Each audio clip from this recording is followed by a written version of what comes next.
Today we are going to do a read aloud of an original story I made for kids.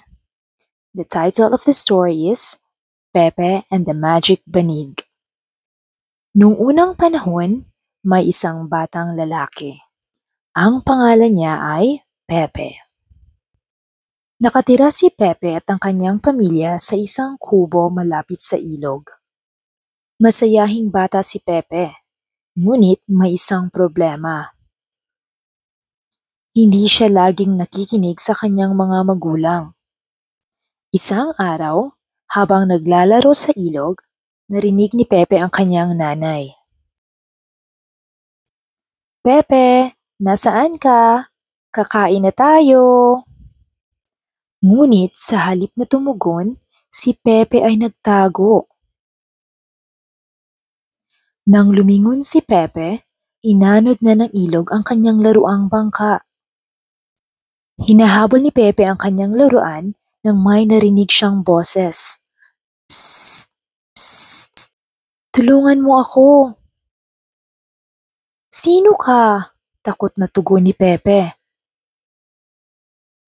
Tumingin ka dito sa baba, tugon naman ng misteryosong boses. Tumingin si Pepe sa baba at doon niya nakita ang isang banig, isang pambihirang banig. Wow! Isang nagsasalitang banig!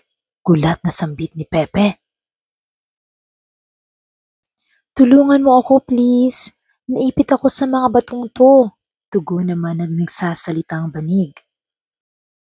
Kahit takot, tinulungan ni Pepe ang nagsasalitang banig. Nang matapos tanggalin ni Pepe ang mga bato, biglang lumutang sa hangin ang banig. Hindi makapaniwala si Pepe sa kanyang nakita. Ito ay isang magic banig.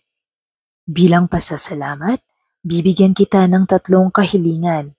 Pwede kitang dalhin kung saan mo gusto, sambit ng mahiwagang banig. Tuwang-tuwa si Pepe nang marinig niya ito. Para sa una kong kahilingan, gusto kong dalhin mo ako sa isang napakasayang perya, sabi ni Pepe. At dinala nga ng magic banig si Pepe sa isang perya. Sa perya, inaliw ni Pepe ang kanyang sarili at kumain ng ano't ano. Pero kahit aliw na aliw siya sa perya, pakiramdam niya ay parang may kulang. Gusto mo bang pumunta sa ibang lugar? Tanong ng mahiwagang banig. Opo, gusto ko sanang pumunta sa isang napakagandang beach, masayang tugon ni Pepe. At dinala siya ng mahiwagang banig sa Palawan, isa sa mga napakagandang isla sa Pilipinas. Wow, ang ganda dito, sambit ni Pepe. Ngunit kahit nasa isang napakagandang isla gaya ng Palawan, ramdam pa rin ni Pepe ang lungkot. Namimiss niya ang kanyang nanay, tatay at aso. Gusto mo bang pumunta ng ibang lugar? Tanong ng mahiwagang banig na napansin ang lungkot sa mukha ni Pepe. Opo, sagot ni Pepe. Gusto ko na sana umuwi sa amin.